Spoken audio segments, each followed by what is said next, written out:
Universe நேயர்களுக்கு எனது அன்பான வணக்கத்தை தெரிவித்துக் கொள்கிறேன் தோழர்களே.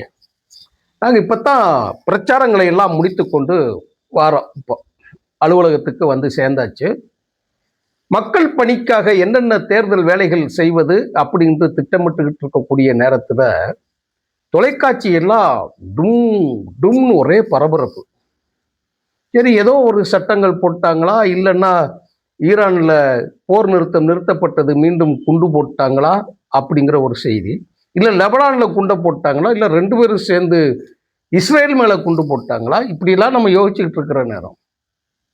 அப்புறம் பார்த்தீங்கன்னா, ஏற்கனவே நிலவுக்கு போன நம்ம ஆர்டிமிஸ் 2 விண்கலம் வந்து பூமியை நோக்கி வந்துகிட்டு இருக்கு. அதுக்கு ஏதாவது ஆயிப்போயிடுச்சா அப்படிங்கிறது ஒரு பதட்டம். இன்னைக்கு உலகத்தில் ஒவ்வொரு வீட்டுக்குள்ளும் கேஸ் இல்லாம அடுப்பு எரிக்க முடியாத சூழலில் உலக நாடுகள் இருக்கிறது. சுமார் 800 கோடிக்கு மேலான மக்கள் தயக்கப்பட்டுக்கிட்டு பயந்துகிட்டு இருக்கிறாங்க. ஆனா தமிழ்நாட்டில் என்ன பிரச்சனையா இவ்வளவு சீரியஸா பரப்பி சும் டும் டும்னு செய்தி வந்தது என்ன தெரியுமா? ஜனநாயகன் படத்தோட கடைசி 5.5 நிமிட காட்சி லீக்டு, சண்டை காட்சி லீக்டு. அட மானங்கிட்ட வெக்கங்கிட்ட மீடியாக்களுக்கு நான் சொல்றேன், உங்களுக்கெல்லாம் அறிவு இருக்குதா கொஞ்சமாவது? ஒரு ப்ரொடியூசர், ஒரு சினிமா ப்ரொடியூசர், ஒரு கூத்தாடி, ஒரு நடிகன், அவன் நடித்த திரைப்படம், இது ஒரு தேர்தல் காலம். இந்த தேர்தல் காலத்திற்கு பிறகு நீங்கள் செய்யக்கூடிய வேலைகளை எல்லாம் செய்ய விட்டுவிட்டு, ஆனால் அதையெல்லாம் துறக்கிறபடியில் மக்களை ஒரு மயக்க நிலையில் வைத்திருப்பதற்காகவே நீங்கள் இந்த காரியத்தை செய்கிறீர்கள் என்பதுதான் எனக்கு ஒரு ஆதங்கம். என்னடா லீக் ஆயிட்டு போயிருது? விஜய் நடிச்சான் இல்லையா, மேடையில நடிக்கிறத விடையாடா சினிமாவில் நடிச்சிட போறான். என்னடா அவன் சொல்றேன்னு நம்ம தம்பி தான் அவன். திரிஷா விட அவன் தான் நடிப்பானா? நம்ம தம்பி தானே அவன். மேடையில் நடிச்சான், எப்படி நடிச்சான் பார்த்தீங்களா? அப்படியே பேசிக்கிட்டு அப்படி இடைவெளி விடவும், விட்ட பிறகு கொஞ்சம் அப்படியே கண்ணீர் விடவும், மைக்கை விட்டு கொஞ்சம் நகர்ந்து நிற்கவும். தோழர்களே, நாம் பார்த்தோமா பார்க்கலையா? எழுதி கொடுத்த அந்த பேப்பர்ல இருக்கிறத வாசிக்கிறது ஒன்றும் தப்பு இல்லை, நீங்க பேசுறது தப்பு இல்லை. எந்த இடத்தில் ஆக்ரோஷமாக பேச வேண்டும், எந்த இடத்தில் குரலை தாழ்த்தி பேச வேண்டும், எந்த இடத்தில் கண்ணீர் விட வேண்டும். அந்நியன் விக்ரம் தோத்துற மாதிரி நடிச்சுக்கிட்டு இருக்கேன்டா. இல்லைன்னா சண்டை காட்சி. இந்த மரண பஸ்ஸில் வரக்கூடிய விஜய் ஒவ்வொரு முறையும் வீட்டை விட்டு வெளிவருகிற போதெல்லாம் ஏகப்பட்ட இளைஞர்கள் அடிதடியில் ஈடுபட்டு, சண்டையில் ஈடுபட்டு, விபத்தில் காயப்பட்டு மரணித்த விக்னேஷ் உட்படத்தை நம்ம பேசிக்கிட்டு இருக்கிறோம். என்ன ரிலீஸ் ஆயிடுச்சு, 5 நிமிஷம் ஆகி போயிடுச்சு, உங்களுக்கு எல்லாம் குடி முழுகி போய் நாசமா போகுது, இல்லை இந்தியாவுக்கு மேல குண்டு விழுந்து நாசமா போச்சு. நான் பத்திரிகையாளர்களும் மீடியாக்களிலும் இணையங்களில் இருக்கக்கூடிய கூறுகட்ட குப்பைகளுக்குத்தான் இந்த செய்திகள் சொல்லுகிறேன். நல்ல செய்திகளை சொல்லி நல்ல மயக்க நிலையில் இருக்கக்கூடிய இளைஞர்களை மீட்டெடுப்பதற்காக நீங்கள் அரசியலை எல்லாம் நாம் கஷ்டப்பட்டு சொல்லிக் கொண்டிருக்கிற போது, பேசிக்கொண்டு இருக்கிற போது, மக்களிடம் அரசியல் தேவை என்ன என்பதை மைக்கில் மட்டுமல்ல, மேடைகள் மட்டுமல்ல, தொண்டைக்குழியில் சீவன் இருக்கிற வரைக்கும் அவன் கத்திக்கிட்டு இருக்கான். எதுவும் தப்பு நடந்துருமோ, பேர் நடந்துருமோ, என்ன இளவு கொட்டியது என்பதற்காக இந்த மாதிரி ஜனநாயகன் ரிலீஸ் கடைசி 5.5 நிமிஷம் சண்டை காட்சி ரிலீஸ் ஆயிடுச்சா. கண்ணீர் விட்டு கதறிய சங்கீதா, விஜயோட மனைவி, கெட்டுன புருஷன் கொடுக்கறதுக்கு படுக்கிறதுக்கு வீடு கொடுக்க மாட்டாங்க, சாப்பாட்டுக்கு காசு கொடுக்க மாட்டாங்க, கோடீஸ்வரி பெற்றெடுத்த பிள்ளை, ஈழத்தாயின் பிள்ளை ரோட்ல நிக்க வச்சிருக்கிறா. அந்த சண்டையை பற்றி அதை பற்றி ஏதாவது பேசி இந்த நாசகாரன் அப்படியெல்லாம் செஞ்சுட்டு இளைஞர்களை கெடுப்பதற்காக சாலை ஓரங்களில் இருக்கக்கூடிய மரங்களுக்கெல்லாம் தடுப்பு போடுகிற லெவலுக்கு வந்திருக்கக்கூடிய இந்த அவலை நிலையத்தை பற்றி பேசாமல் கேட்காமல் அப்படிலாம் நீங்க செய்தி சொல்ல வேண்டாமா? ஏன் ரிலீஸ் ஆனா என்ன, அவன் பேப்பர் என்ன ரிலீஸ் ஆனா என்ன, எல்லாம் தானே ரிலீஸ் ஆகிட்டு இருக்கு.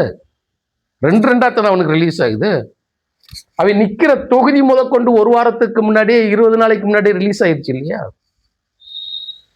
அவன் யாரால் நிற்க வைக்கப்படுகிறான் என்பது ரிலீஸ் ஆயிடுச்சு இல்லையா? திருச்சி தெற்கில் அவன் நிற்கிறான் என்கின்ற செய்தியை நம்ம சேனலில் நம்ம பேசியிருக்கோம். நமக்கு எப்படிங்க தெரியும்? பெரம்பூரில் அவர் நிற்கிறார், எப்படிங்க தெரியும்?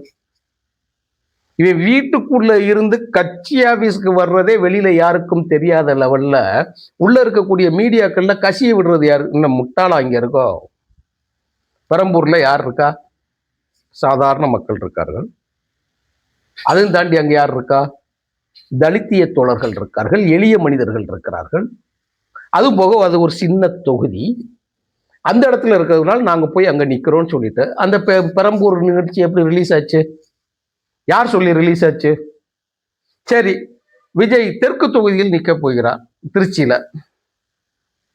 திருச்சியில நிக்க போற செய்தி யாருக்கு தெரியும்? யார் வெளியில சொன்னா இத? அங்கே கிறிஸ்தவ மக்கள் அதிகமாக இருக்கிறார்கள் பெரம்பூர்லன்னு சொல்லி, இங்க தெற்குல என்ன சொல்றாங்க தெரியுமா? திருச்சியில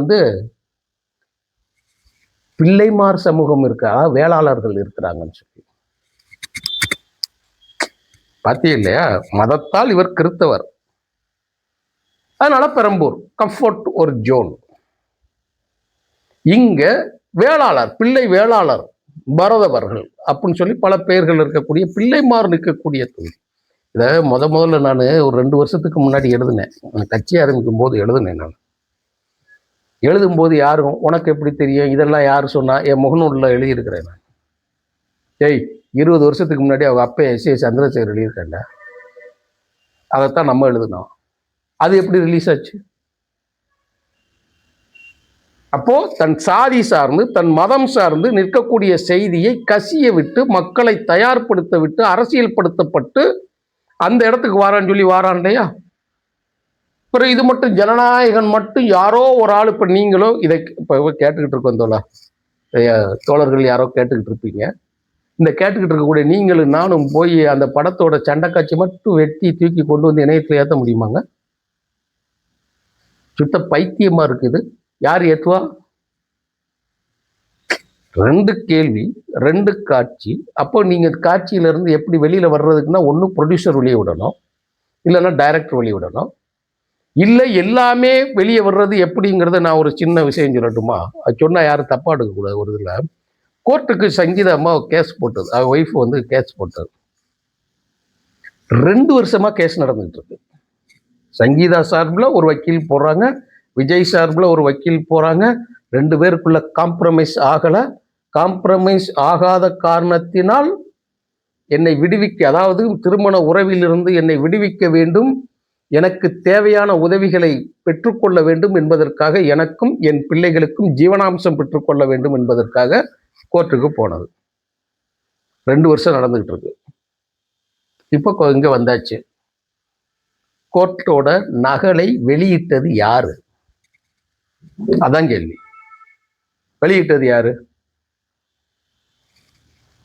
திரிஷா வீட்டு நாயை கொஞ்சிற விஜய் வீட்டுக்குள்ள யார் யாருங்க இருப்பா? வெளியிட்டது யார்? அதைத்தான் கேட்க போறேன்.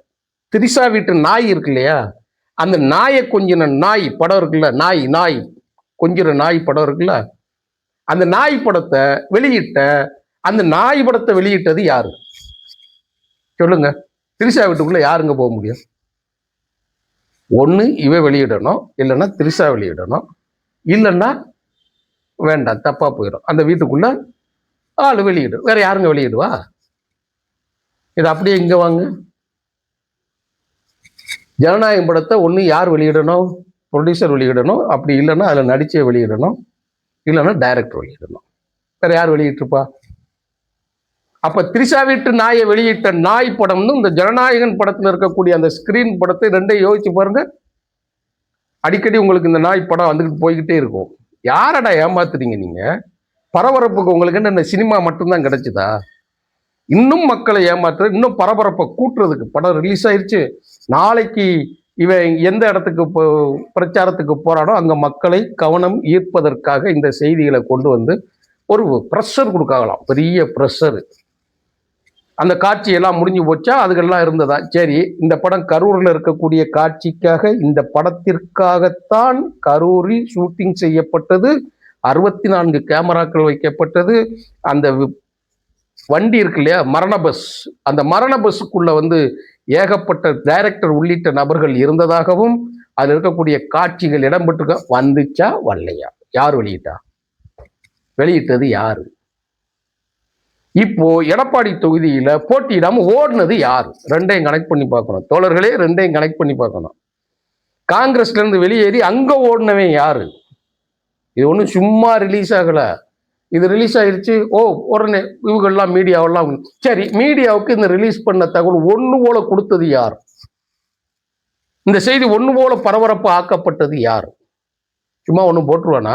செய்தி போட்டுருவானா? மெயின் ஸ்ட்ரீம்ல பீக் டயத்தில், பிரைம் டைம் சொல்லுவாங்களா, பிரைம் டயத்தில் போட்டுருவானா? எல்லாம் அரசியல் தோழர்களே, கூத்தாடிகளின் கூத்தாட்டம். இது தேர்தல் காலம், நம்ம ரொம்ப கவனமா இருக்கணும். பரபரப்புக்கெல்லாம் இடம் கொடுத்துடக்கூடாது.